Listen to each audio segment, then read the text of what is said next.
BJP தலைவர் நயனா நாகேந்திரன் நேற்று வந்து அதிமுக ஆட்சி தான் அமையும் சொல்லிட்டாரு. அது அமித்ஷா சொல்லுவாருங்களா? ஏங்க ஏற்கனவே தான் சொல்லிட்டாரு. இன்னும் எத்தனை தடவை தான் கேட்பீங்க? தெளிவா சொல்லிட்டாரு. இன்னும் நீங்க எல்லாம் பத்திரிகை தான் வச்சிருக்கீங்க, ஊடக நண்பர்கள். முதல்ல ஐடிசி சோழா ஹோட்டல்ல முதல் பேட்டி கொடுத்தாரு. இந்த பேட்டி பார்த்தீங்களா இல்லையா? பார்த்தீங்களா இல்லையா? அது என்ன சொன்னாரு? அனைத்து இந்திய அண்ணா திராவிட முன்னேற்ற தேசிய ஜனநாயக கட்சி கூட்டணி அமைச்சிருக்குது. இந்த கூட்டணிக்கு அதிமுக தான் தலைமை தாங்கும், அதிமுக தான் ஆட்சி அமைக்கும், எங்களுடைய கூட்டணி முதலமைச்சர் வேட்பாளர் இபிஎஸ். தெளிவா சொல்லியாச்சு. இதுக்கு மேல எத்தனை தடவை தான் திருப்பி இதே கேள்வி கேட்காதீங்க தயவு செய்து. இதெல்லாம் ஏற்கனவே முடிந்தது. 4-5 மாதத்துக்கு முன்பாகவே இதற்கு உண்டான பதில் கொடுக்கப்பட்டு விட்டது. இன்னும் சில கட்சிகள் வரும். அப்படியெல்லாம் எதுவுமே சொல்ல முடியாது. எந்த கட்சி எங்க இருக்குன்னு தேர்தல் அறிவிப்பு வெளியான பிறகுதான் சொல்ல முடியும். எங்க கூட்டணியில இன்னும் சில கட்சிகள் வருவதற்கு வாய்ப்பு உள்ளது. தேமுதிக நிலைமை இன்னும் சில கட்சிகள் வருவதற்கு வாய்ப்பு உள்ளது. தமிழக முதல்வர் வந்து நாளைக்கு திருப்பத்தூர் போறாரு. இந்த நிலையில வந்து ஏற்கனவே நம்ம கட்சியில் இருந்த தொழிலாளர் நலத்துறை அமைச்சர் வந்து அந்த கட்சியில போய் சேரதா ஒரு பரவ. இதை பத்தி அவர் ஏற்கனவே கட்சிக்கு போய்த்தானே வந்தாரு. ஏற்கனவே அதிமுக இருந்து திமுக போயிட்டு தானே மறுபடியும் வந்தாரு. தொழிலாளர் நலத்துறை அமைச்சர் ஏற்கனவே அந்த அம்மா திமுக போயிட்டு தாங்க மறுபடியும் அதிமுக வந்தாங்க. அதனால மீண்டும் திமுக போறது ஒண்ணும் புதுசா ஒண்ணும் கிடையாது. அதனால அதிமுக எந்த பாதிப்பு இல்லை. தமிழகத்துல தொடர்ந்து கனிம வளங்கள் கொள்ளையடிக்கப்பட்டு வருது. இது குறித்து பொதுமக்களோ மற்றவர்களோ புகார் அளிச்சா அரசு அதிகாரிகள் எந்த ஒரு நடவடிக்கை எடுக்கிறது இல்ல. இதை பத்தி உங்களோட கருத்து?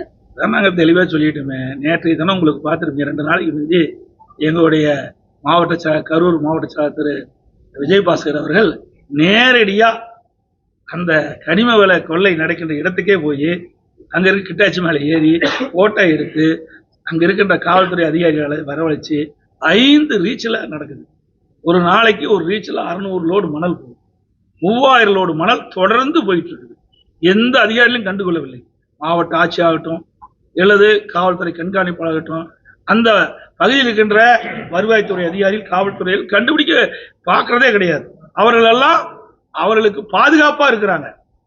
அதிமுக ஆட்சி மலர்ந்த உடனே இந்த கனிம வள கொள்ளையில யாரெல்லாம் ஈடுபட்டார்களோ, அதற்கு யாரெல்லாம் துணை போன அதிகாரி இருக்கின்றார்களோ அவர் மீதெல்லாம் சட்டப்படி நடவடிக்கை எடுக்கப்படும். அடித்தட்டு மக்கள் அதிகமான வாக்கு அதிமுக.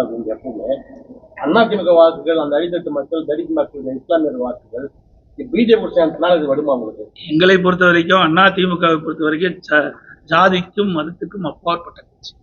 நல்லா புரிஞ்சுங்க. பாருங்க எத்தனை பேர் ஜாதி இருக்கிறாங்க, எத்தனை மதத்தை தேர்ந்தெடுக்கிறாங்க.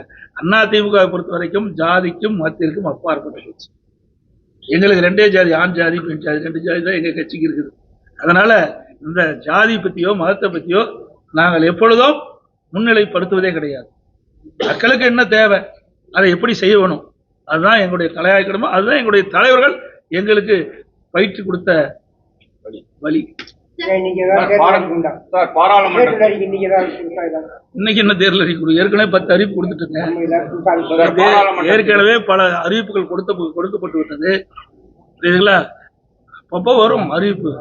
ஆனா இப்பதான் 2 கட்டமா அறிவிப்பு கொடுத்துருக்கோம். இந்த அறிவிப்பை பார்த்து பயந்துதான் ஸ்டாலின் இப்போ ஒரு விசித்திரமான அறிவிப்பை வெளியிட்டிருக்காரு. நாங்க கொடுக்கப்பட்ட இந்த 2 கட்ட அறிவிப்புகள் அனைத்து இந்திய அண்ணா திராவிட முன்னேற்ற கழகத்தின் சார்பாக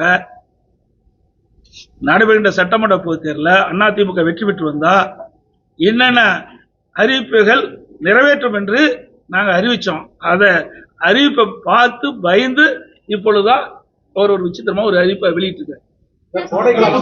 அனைத்துக்கும் பொதுவான கோடைக்காலம் அவர் குறிப்பிட்டவங்களுக்கு தான் கொடுத்தாரு. கோடைக்கால சிறப்பு அனைவருக்கும் வழக்கத்தை நீங்க வலியுறுத்துவீங்களா? சார் அவருக்கு ஏதோ ஒரு காரணத்தை சொல்றாரு. நீங்க அதுல போய் உள்ள போது கேட்கறீங்களா? எனக்கு அதெல்லாம் சொல்லிட்டேன். கோடைக்காலம் இப்பதான் வந்ததா? 22ஆம் ஆண்டு வந்தது, 23ஆம் ஆண்டு வந்தது, 24ஆம் ஆண்டு வந்தது, 25ஆம் ஆண்டு வந்தது. இந்த ஆட்சி வந்த பிறகு 4 கோடைக்காலம் வந்துடுது. இப்ப 5வது கோடைக்காலம். இந்த கோடைக்காலம் தேர்தலை நோக்கி இருக்கின்ற கோடைக்காலம். அதனாலதான் இந்த காரணத்தை சொல்லி அவளது அறிவிப்பு கொடுத்துருக்காரு. பாராளுமன்றத்தில் பெண் காங்கிரஸ் எம்பிகள் நடந்து கொண்ட விதத்தை பற்றி சார் அது முழுமையா எனக்கு தெரியாது. படத்தை பார்த்து நான் பார்க்க அங்க நடந்த நிகழ்வுகள் இன்னும் தெரியாது. ஆனா அப்படிப்பட்ட ஒரு சம்பவம் நடந்து வந்தா அது தவறு. ஒரு நாட்டினுடைய பிரைம் மினிஸ்டர், இந்த நாட்டை காக்கக்கூடியவர், அவர் சொல்லுகின்ற பதில் அனைத்து கிட்டத்தட்ட 140 கோடி மக்கள் எதிர்பார்த்துட்டு இருக்கிறாங்க. அதை போய் முடக்குவது எந்த விதத்தில் சரியா இருக்கு? அவருடைய சுயநலத்திற்காக அவர் சொல்லுகின்ற கருத்து இன்றைக்கு அவையிலே பதிவு செய்யாத காரணத்தினால ஊடகத்திலையும் பத்திரிகையிலும் வெளியில் வரல. நாட்டு மக்களுக்கு என்ன அவர் பதில் சொல்வார் என்று எதிர்பார்த்துட்டு இருந்தாங்க. அதை இவர்களால் கெடுக்கப்பட்டு